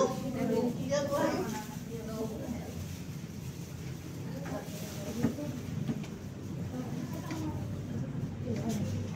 Ini Bu, untuk sintak-sintaknya tadi belum tergambarkan menggunakan sintak apa gitu, PJBR, PDN atau Discovery. Discovery learning kalau menurut saya tapi tidak tahu. Ya. Harus dicatat ya. Karena bingung tadi. Harus dicatat ya. Ya. Masukkan. Ya. Jadi harus terlihat di langkah itu dia sintaknya apa gitu. Kalau ini kan ya terlihat umum. Kalau ini dia terlihat umum, ada kegiatan inti, dia mencermati, misalnya mencermati ini apa gitu. Karena memang enggak Ada nggak? Bahasanya tidak, tapi kan disuruh mencermati huruf hijaiyah yang kita kasih. Ada discovery sintaks apa? Discovery. Ya, yang mana? Bagian mana? Pemberian rangsangan kan kita kasih AKPD gitu maksudnya tadi. Ya, kalau bisa di kegiatan pembelajaran itu langkah-langkah yang namanya langkah 1, 2, 3. Nah, kalau ini dia seperti paragraf. Oh, jadi harus namanya langkah. Ya, kalau langkah kan dia sintaks itu kan langkah-langkah. Harus ada tanggal 1, tanggal 2 apa? Langkah 1, langkah 2. Jadi lebih baik dia 1, 2, 3. Jadi terlihat semuanya dari langkah-langkah ini di pendahuluan. Seperti dulu lah, dulu kita bikin langkah-langkah kan gitu. Ada 1, 2, 3. Nah, kalau ini discovery learning, kalau 1 misalnya mencermati memberikan rangsangan, benar. Nah, dibuat di belakangnya memberikan rangsangan semakin jelas. Gitu. Oke, ada lagi? Ada yang tentang penilaian formatif dan sumatif yang ini pengetahuan sebelumnya ya. Formatif itu kan diberikan dalam kegiatan pembelajaran atau proses. Apakah boleh di dalam kegiatan pembelajaran itu penilaian sumatif itu kita berikan? Karena sepengetahuan saya sumatif itu diberikan di akhir dan tidak ada remedial. Apakah boleh dilampirkan di dalam setiap kegiatan pembelajaran itu atau bagaimana? Terima kasih. Assalamualaikum warahmatullahi wabarakatuh. Waalaikumsalam warahmatullahi wabarakatuh. Ya, pertanyaan yang baik. Jadi di modul itu biasanya hanya asesmen formatif. Kenapa begitu? Karena formatif adalah untuk memperbaiki proses pembelajaran. Kalau formatif memperbaiki. Jadi kita dapat hasil ini, oh ternyata anak kita begini. Maka kalau yang kurang kita berikan tindakan apa, kalau yang baik berikan tindakan apa, kalau yang sedang-sedang saja tindakan seperti apa. Kalau yang sumatifnya, maka ini nanti tidak di sini tidak terletak pada modul, tapi dia nanti terletak pada kumpulan-kumpulan asesmennya Bapak dan Ibu. Kan ada kumpulan asesmen kan kita. Ya, jadi kan kalau asesmen ya sumatifnya ini asesmen untuk mengetahui evaluasi dari seberapa keberhasilan pembelajaran yang kita berikan. Ya, bukan untuk memperbaiki, tapi seberapa tingkat keberhasilan dari semua tindakan yang kita berikan. Itu sumatif. Ada lagi Bapak Ibu?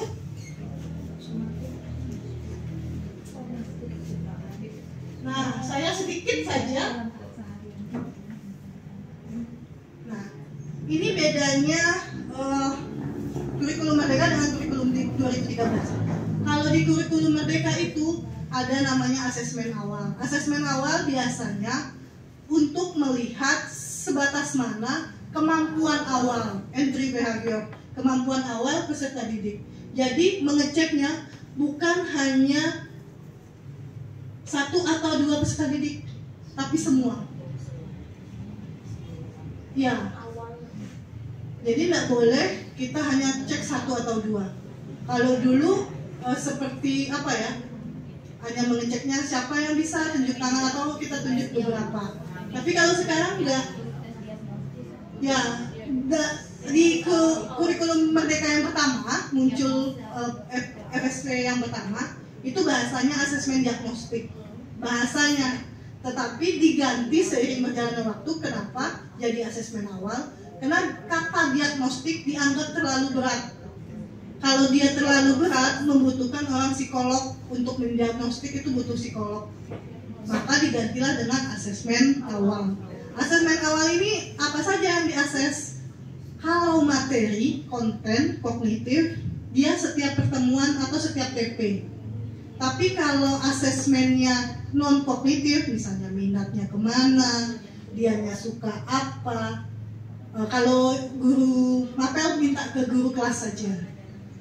Kalau kita di sekolah jarang ada guru BK. Tapi kalau ada guru BK yang punya datanya. Nah, kalau kita di SD kan guru kelas, jadi kita minimal 1 kali 1 tahun kita lakukan tes asesmen awal non-kognitif. Kita mau tahu dia gaya belajarnya apa, entah itu kinestetik, entah itu visual, audio visual, atau visual doang, atau audio doang. Nah, jadi itu cukup 1 kali di awal semester. Nah, untuk materi-materi yang bersifatnya konten, itu setiap TP atau setiap pertemuan itu harus dilakukan asesmen awal. Nah, tidak boleh 1 atau 2, karena harus semuanya, biar nanti di pemetaan kita tahu, oh ini yang kurang berapa, oh yang sedang berapa, oh yang tinggi berapa. Nah, yang tinggi kan biasanya bisa kita manfaatkan untuk jadi teman sejawat. Nah, itu saja sih. Selainnya nanti ini bisa di langkahnya bisa di 1, 2, 3. Oke, terima kasih. Kita berikan tepuk sekali lagi untuk Apel Agama. Ada lagi Bapak Ibu yang ingin tampil? ACBC? Ya, silakan dikirim ke Bu Nur. Sudah? Siapa yang mau tampil?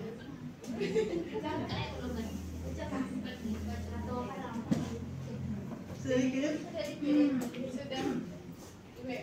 Di WA.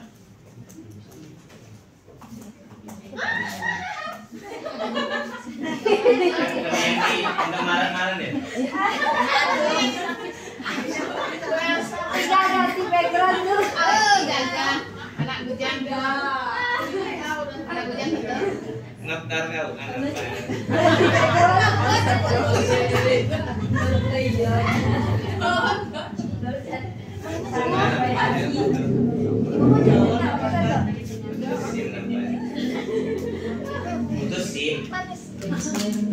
Assalamualaikum warahmatullahi wabarakatuh.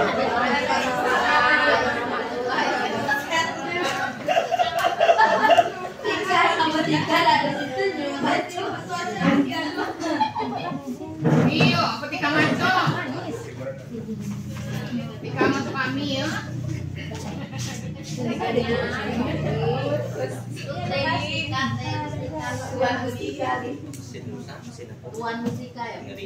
Kami akan menampilkan hasil diskusi yang sudah dilakukan tadi, yaitu membuat model. Lah, ada usah lagi macam itu suara kasihan. Kasihan. Kasihan Lawi. Mana ada buka bit. Modul ajar yang kami ambil yaitu di fase B kelas 4. Kemudian mata pelajarannya pendidikan Pancasila dan kewarganegaraan. Materi pembelajarannya sikap mencintai sesama manusia dan lingkungannya serta menghargai kebinekaan. Ada 1 kali pertemuan. Model pembelajaran yang diambil adalah PBL. Kemudian tujuan kegiatan pembelajarannya yang pertama yaitu peserta didik mampu menerapkan nilai-nilai Pancasila di lingkungan keluarga. Pertanyaan pemantiknya yang pertama, apa contoh penerapan nilai-nilai Pancasila yang kamu lakukan? Kemudian yang kedua, apa saja gambar yang terdapat di gambar burung Garuda? Dan yang terakhir, mengapa kita harus mengamalkan Pancasila dalam kehidupan sehari-hari kita? Selanjutnya ada kegiatan pembelajaran. Langkah-langkah yang pertama yaitu persiapan mengajar. Yang kedua, peralatan pembelajaran apa saja yang harus dipersiapkan oleh guru. Yang kedua, media pembelajarannya berupa video, foto-foto, kemudian gambar, dan cerita-cerita. Kemudian kegiatan pengajaran di kelas. Yang pertama ada kegiatan berbuka. Seperti kita biasa lakukan, ada absensi, kemudian menyanyikan lagu Indonesia Raya dan lain sebagainya. Kegiatan inti yang pertama yaitu peserta didik dibuat per kelompok terdiri dari atas 3-5 orang. Kemudian guru menyiapkan laptop yang berisi video tentang penerapan sikap Pancasila. Kemudian guru mempersilahkan peserta didik menyimak dan memperhatikan tayangan video tersebut. Setelah tayang, peserta didik menyampaikan pendapatnya mengenai permasalahan yang terdapat dalam video. Kemudian per kelompok peserta didik menyampaikan pendapatnya tentang permasalahan yang ada pada video. Setelah itu baru guru mengklasifikasi masalah dengan memberikan tanggapan atas pendapat setiap kelompok. Nah, ini termasuk di membimbing penyelidikan individu. Dan guru memberikan lembar aktivitas peserta didik yang harus dikerjakan secara berkelompok. Ini termasuk mengembangkan dan menyajikan hasil. Terakhir, guru mempersilahkan perwakilan tiap kelompok untuk presentasi lembar aktivitas yang telah selesai dikerjakan. Ini masuk ke mengevaluasi proses pemecahan masalah tersebut. Dan terakhir, kegiatan penutup, guru mengapresiasi dan memberikan klarifikasi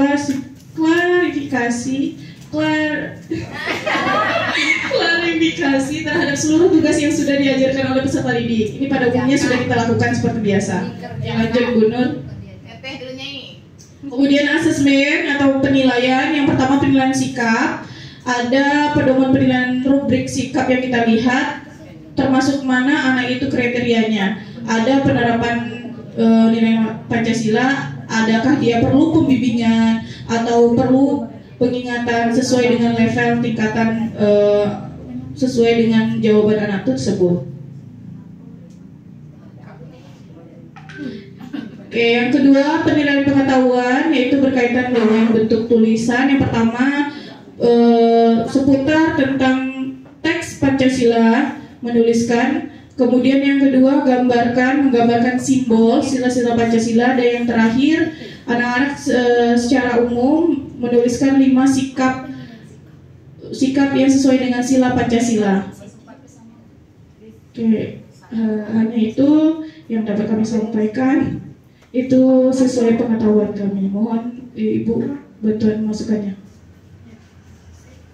Berikan tepuk tangan untuk Pak CBNC. Ada yang ingin? Ya, silakan Mapel Agama. Baik, sebelumnya terima kasih kepada Ibu. Di sini tadi kami lihat, coba maju lagi Bu Nur tentang penilaian. Ini yang mau kami tanyakan, di kurikulum Merdeka apakah ada penilaian sikapnya Ibu? Cuman itu. Terima kasih. Ya, tadi bingung gitu. Berapa? Ya. Nah, inilah yang membedakan Mapel. Oh gitu. Iya. Tapi tetap asesmen. Jadi jangan penilaian ya. Asesmen bahasanya. Tapi bahasanya asesmen. Soalnya kalau K13 itu kan memang ada penilaian sikap dan pengetahuan dan keterampilan. Apakah di kurikulum Merdeka dimunculkan lagi itu penilaian sikap, penilaian pengetahuan gitu? Ya, mungkin. Nah, ini nanti asesmennya. Ya, mau menambahkan? Assalamualaikum warahmatullahi wabarakatuh. Baiklah, kami akan mencoba menjawab tentang penilaian sikap. Di tujuan pembelajaran kami tadi, peserta didik mampu menerapkan nilai-nilai Pancasila di lingkungan keluarga. Nah, otomatis di situ kami membuat penilaian sikap, yaitu dengan cara mengamati perilaku anak selama pembelajaran, di awal pembelajaran. Jadi itu format penilaiannya. Seperti itu. Ya, terima kasih Bu. Yang ditanyakan Bu Eliza tadi adalah apakah masih ada perlu ini. Nah, itu kembali ke tujuannya, tujuan pembelajarannya. Kalau dulu memang wajib, karena K13 itu selalu menekankan sikap terlebih dahulu daripada pengetahuan. Jadi sikap yang di asesmen terlebih dahulu, baru pengetahuan. Nah, kalau ini kembali ke tujuan pembelajarannya. Kalau tujuan pembelajarannya perlu untuk mengasesmen ini, ya silahkan. Karena kan ini apalagi di agama juga boleh. Kalau misalnya hanya saja tidak wajib. Yang pasti dia tetap melakukan asesmen untuk menerapkan nilai Pancasila di lingkungan keluarga. Mau asesmennya seperti apa, mau kita bilang asesmennya 1, 2, 3 tanpa ada sikap, tanpa ada pengetahuan, ada tanpa keterampilan, tidak masalah. Tapi kita mengasesmennya sesuai dengan tujuan. Apakah masih ada asesmen sikap, pengetahuan, dan keterampilan? Dibilang masih ada, dia terselip. Kalau dulu memang dibunyikan, sekarang tidak dibunyikan lagi. Jadi namanya cuma asesmen formatif. Soalnya ini. Tidak ada lagi yang asesmennya sikap. Tapi dia mau melihat sikap, ya silahkan. Tergantung ke tujuan pembelajarannya. Terjawab nggak? Iya. Ya. Ayo. Coba, kami masih bingung. Coba munculin lagi yang tadi Bu Nur. Kalau memang situ ada penilaian sikap, itu nilai seperti apa yang kita munculkan di dalam penilaian kita itu, Bu, gitu. Untuk sikap gitu kan. Kalau di K13 dulu kan memang ada itu nampak gitu kan. Gitu. Makanya di awal di saat tadi saya sampaikan dia tidak terlihat, tidak disebutkan lagi ada sikap dan lain-lain, tergantung ke tujuan. Tapi kalau di sini dianya mengambil dari penerapan nilai-nilai Pancasilanya. Ada di tujuannya. Ya, penerapan nilai-nilai Pancasila yang seperti apa? Ketuhanan yang Maha Esa, ada berdoanya, ada apa lagi? Kemanusiaan yang adil dan beradab, ada toleransinya. Dan ini khusus di keluarga. Ini harus ditekankan lagi, ini harus di keluarga dulu. Ya, soalnya saya lihat itu di CP-nya keluarga dulu, baru masyarakat. Ya, itu sekolah. Keluarga dan sekolah. Keluarga, sekolah, masyarakat. Ya, nah ini harus ditulis nih nanti. Ya, ini ya ditambah. Dia tahu nanti kan Keluarga saya lihat tadi. Ini ada di TP-nya. TP-nya ada keluarga misalnya. Ada sekolah, ada masyarakat. Saya sudah lihat sih sebenarnya. Ya, berarti ini nanti kita lanjutnya itu di penerapan nilai-nilai Pancasila di keluarga. Ya. Seperti apa contoh soalnya? Ya sikapnya yang dia bisa dilihat. Namanya kan sikap ini melalui observasi. Nah kalau dia observasi, ini harus dilihat lagi, Bu Dwi, harus dilihat lagi. Soalnya observasi di keluarga kan tidak mungkin. Nah jadi apakah ini sikapnya ini melalui ya boleh angket, boleh atau apa gitu. Jadi tesnya yang dilakukan sesuai dengan kalau sikap itu kita kan punya 3 ranah tuh, ranah afektif, kognitif, dan psikomotor. Sikap, pengetahuan, dan keterampilan. Ketiga ranah ini berbeda cara mengujinya. Kalau yang sikap dia menguji dengan cara observasi. Kalau yang pengetahuan dia boleh tes dan non tes. Kalau yang keterampilan dia ujuk kerja, portofolio gitu. Nah, kalau yang ini mau dilihat, kalau di 2013 ini wajib sesuai ini, kalau sekarang enggak. Yang pasti apa yang menjadi TP itu yang kita asesmenkan. Kalau dia mau melihat sikap, ya silahkan sesuai dengan TP-nya tadi. Seperti apa contoh soalnya, sesuaikan dengan TP-nya lagi, Bu. Jadi misalnya TP-nya menerapkan nilai-nilai Pancasila.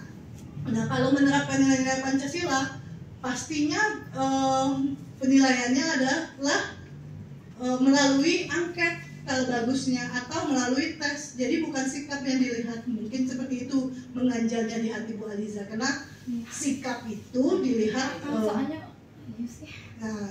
ya, jadi tidak dibunyikan lagi sikap atau penilaian sikap atau asesmen sikap atau asesmen. Kita bahasanya harus asesmen ya, harus asesmen maksudnya. Ini kan misi penilaian nih. Kewajiban modifikasi itu, Bu. Ya. Mundunya di plafon jadi ya. Nah, kembali lagi ke situ. Pengetahuan ini ada juga nih, punya sumber juga, jadi kayak mana ngeditnya mungkin. Ya. Yang pasti semua itu harus kembali lagi ke TP. Tidak ada lagi yang membakukan. Kalau dulu kan baku tuh ada 3 ranah dan harus dilakukan asesmen semuanya. Kalau sekarang enggak. balik lagi ke TP. Kalau misalnya kita butuh, lakukan. Kalau kita nggak butuh ya jauh lah gitu. Nah, kalau Pancasila kan memang dia lebih ke penerapan dan sikapnya. Oke, ada lagi Bapak Ibu? Ini apa yang kurang? Jadi ada. Ada.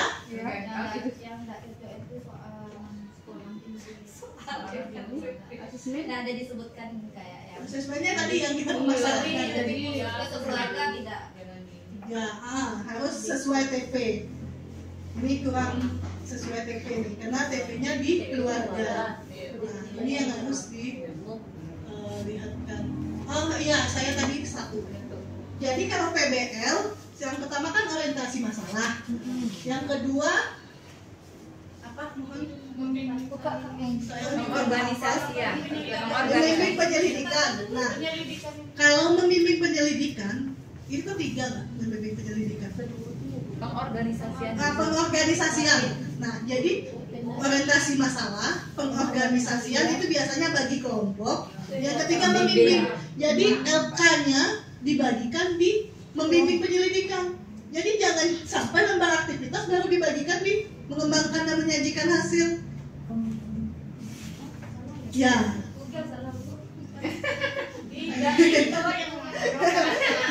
Juga salah ini.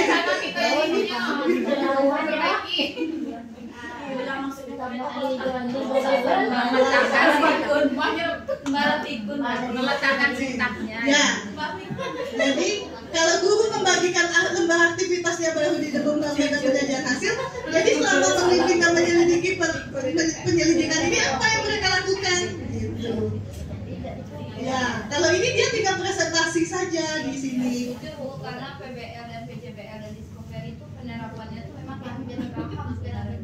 Nah, ya makanya kita belajar hari ini. Ya, jadi Kak, menyusun kalimatnya pun kan biasa kita comot, tapi kita sendiri nggak paham kadang. Tapi pada sudah dikerjakan kadang. Mana yang orientasi, kalau simulasi mungkin tahu gitu kan. Tapi yang tahap-tahap bawahnya kadang. Ya, makanya hari ini kita belajar Bu, kita belajar bagaimana sintaks ini kita lakukan sesuai dengan fungsinya masing-masing. Nah, ini yang saya tadi sedikit kesilapan baru ngasih lembar jawaban di penyajian, apa kerjanya kalau gitu. Ini harus dilihat-lihat lagi.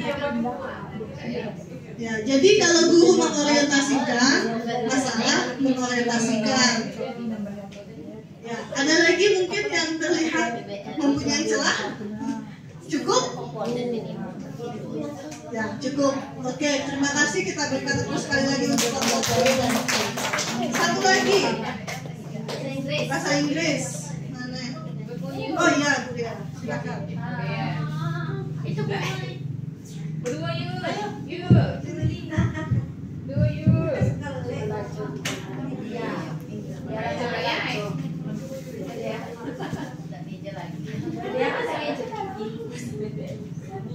Yang harus pakai bahasa Inggris. Saya tidak tahu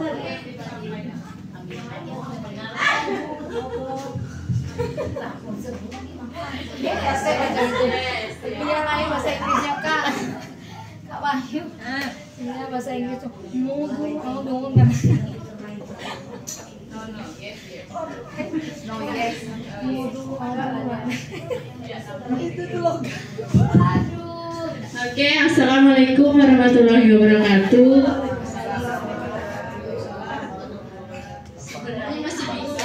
Kalau salah dibenerin. Modul ajar kurikulum Merdeka 2023 bahasa Inggris kelas 4 SD. Kami menggunakan yang Discovery Learning.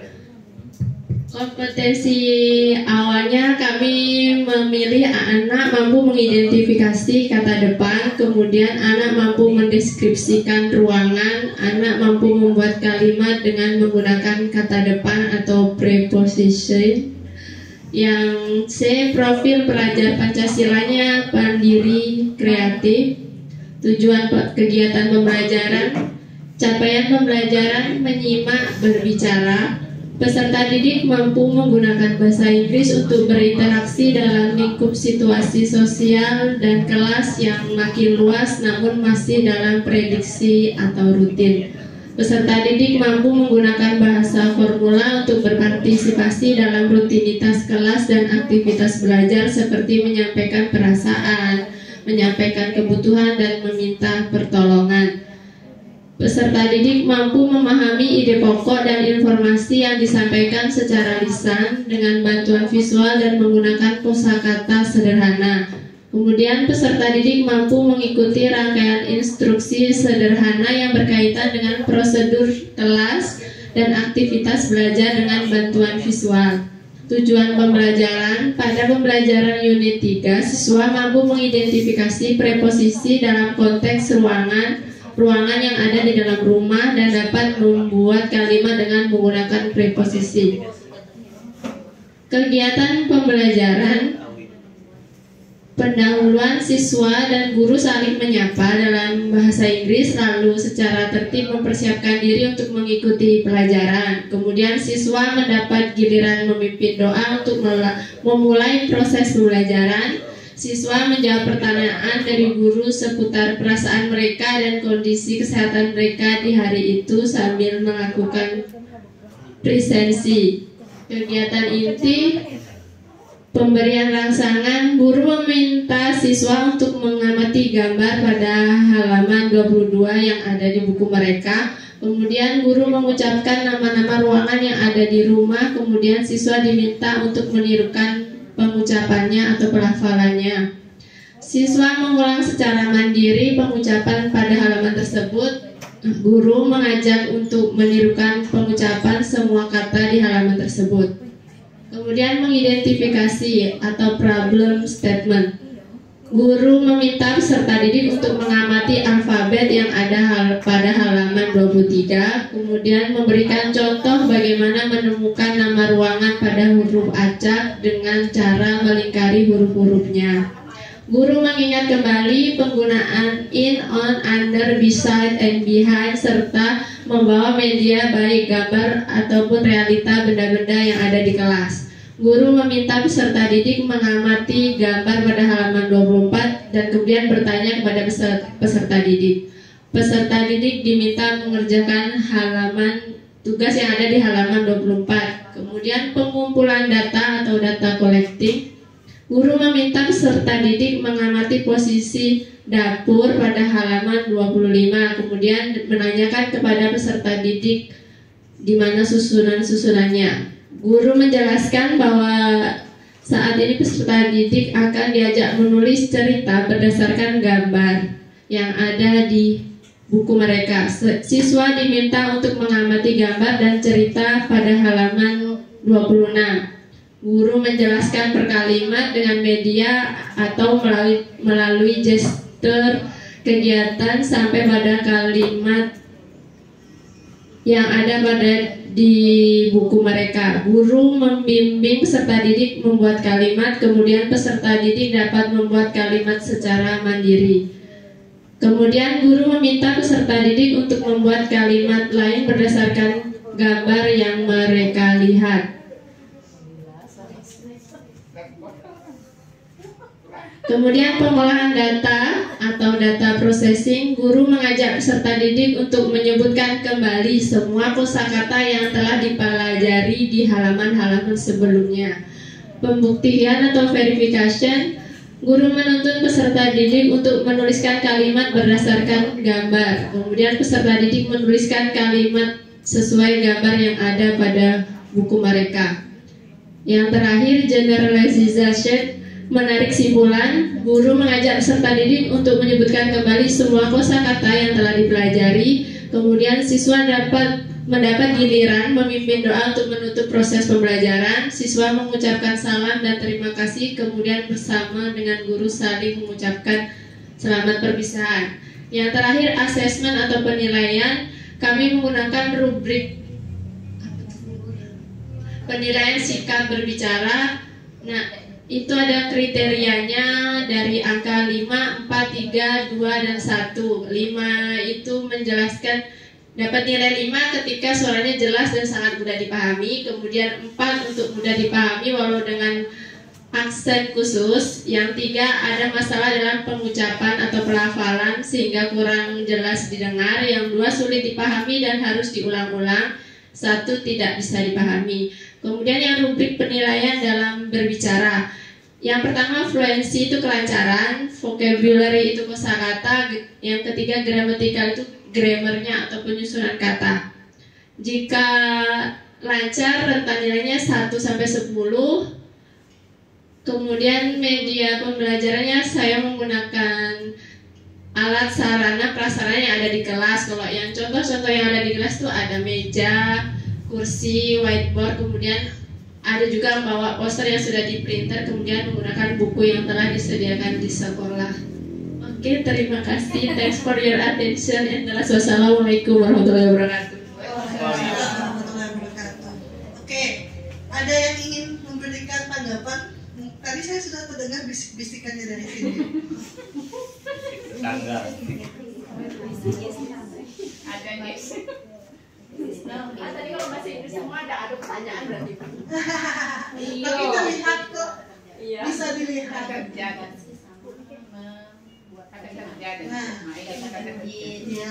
Di TP-nya 2 kata kerja. 2 kata U-nya di sana. Ya, kita bisik-bisik. Oke. Ada lagi?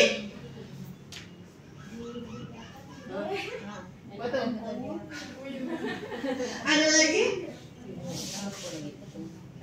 Mau? Ayolah biar tahu salahnya gimana.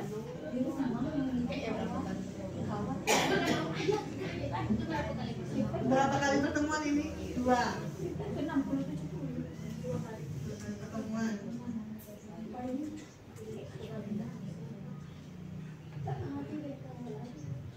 Oke.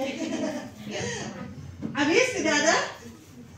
Kalau tidak ada, mungkin kita perlu konsistensi di sini. Soalnya ada peserta didik, ada siswa. Yang mana yang mau kita gunakan harus konsisten. Kemudian TP-nya terdapat 2 kata U sudah. Nah di sini di langkah-langkah belum ada menjelaskan ini kelompok atau individu. Soalnya discovery learning pasti kelompok. Nah, di sini tidak terlihat. Hanya siswa peserta didik diajak menulis cerita apakah dia dilakukan secara berkelompok atau secara individu. Ya. Itu saja mungkin dari saya tambahannya. Ini sudah rubriknya berbicara dengan sikap berbicara dengan apa? Dengan berbicara, maksudnya ini kok berbicara kedua-duanya maksudnya gimana? Ini penilaian berbicara, ini lebih penilaian sikap berbicara. Ini sikapnya. Soalnya ini 1 sampai 10 nggak jelas. Kalau 1 dia dapat apa, 2 dia dapat apa, 3 dapat apa. Yang di bawah itu kan fluensi yang kelancarannya, bukan yang di atas itu sikapnya, cuman bisa jelas atau tidak. Kalau fluensi kelancaran, yang di atas perkata, yang di bawah itu kalimat. Satu kalimat itu lancar atau tidak, kemudian susunan kata sama grammar dari to-be-nya itu sesuai atau tidak gitu. Oke. Ini kembali ke TP. Kalau TP-nya elemennya menyimak dan berbicara. Nah, ini elemen menyimaknya mungkin belum dapat porsi. Elemen menyimak berarti dari mana? Fluensi, gramatikal tadi dengan yang itu semuanya elemennya berbicara. Ya, elemen menyimaknya belum dapat porsinya. Kemudian ini kan kita mau mengidentifikasi preposisi dengan membuat kalimat. Nah, tadi sudah sih kalau untuk membuat kalimat dengan mengidentifikasi preposisinya sudah. Cuman menyimaknya yang belum terlihat. Itu saja, sudah cukup baik. Alhamdulillah, kita berikan tepuk tangan sekali lagi.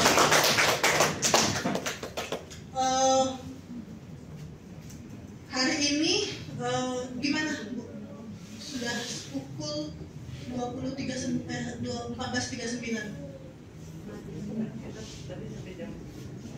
Setengah 4. Berarti mau lanjut. Ya kalau mau saya sih belum buat ininya, apanya namanya, buat P5-nya, tapi coba saya kasih yang di kalau di kurikulum merdeka itu dia lebih repot. Usai sudah kegiatan pertama kita di workshop pertama, mungkin di depan karena kita nih bergilir katanya diputar hasilnya, jadi ada kemungkinan di depan nanti lain yang datang gitu ya. Jadi ini sebenarnya sambil menyelam minum air, karena kalau kita sengaja mendatangkan, nah itu lebih parah apanya anggarannya gitu ya.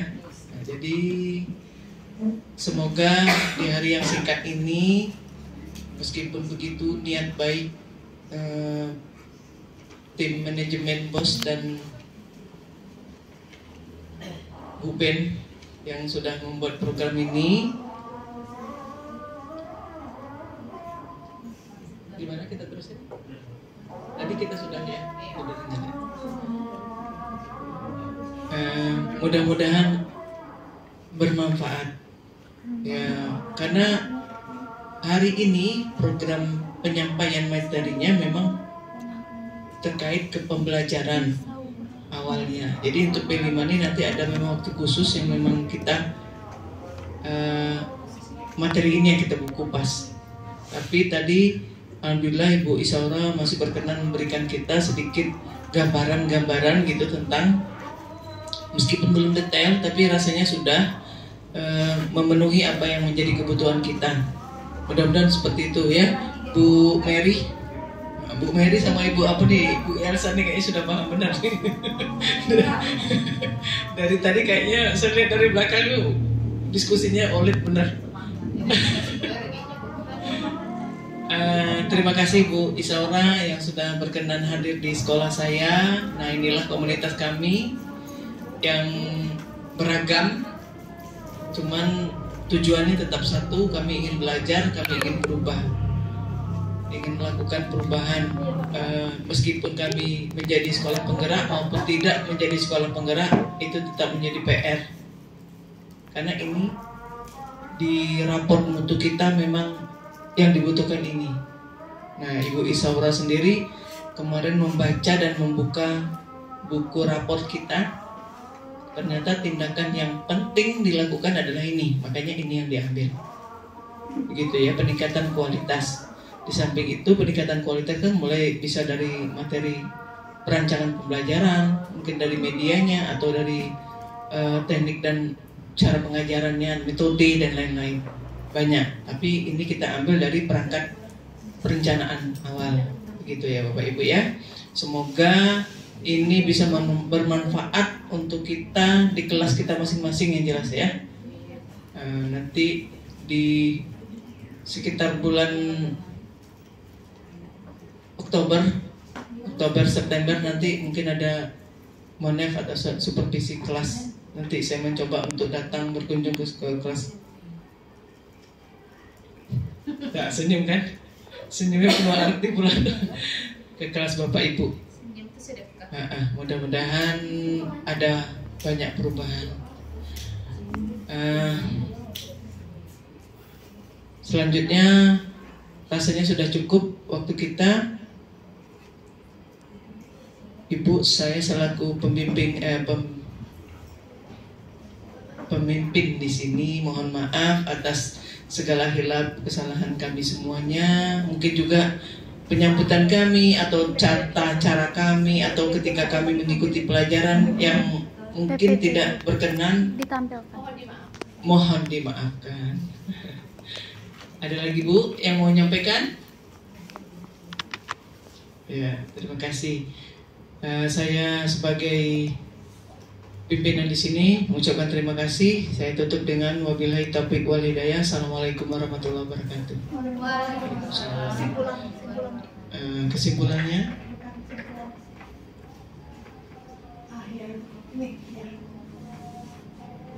di atasnya satu slide.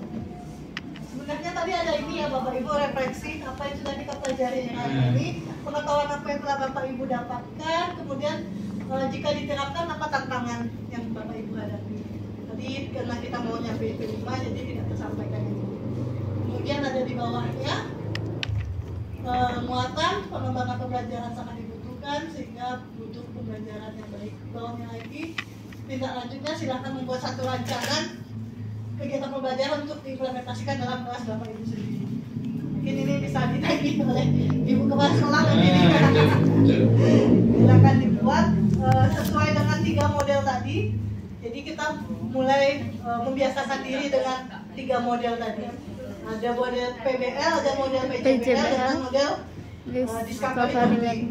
Nah, jangan sampai lagi nanti LK baru dikasih ketika penyajian. Itu kan kelirunya cukup lumayan fatal. Itu saja, terima kasih dari saya. Mohon maaf apabila ada kesalahan. Karena kesempurnaan hanya milik Allah, kekhilapan datangnya dari saya. Assalamualaikum warahmatullahi wabarakatuh.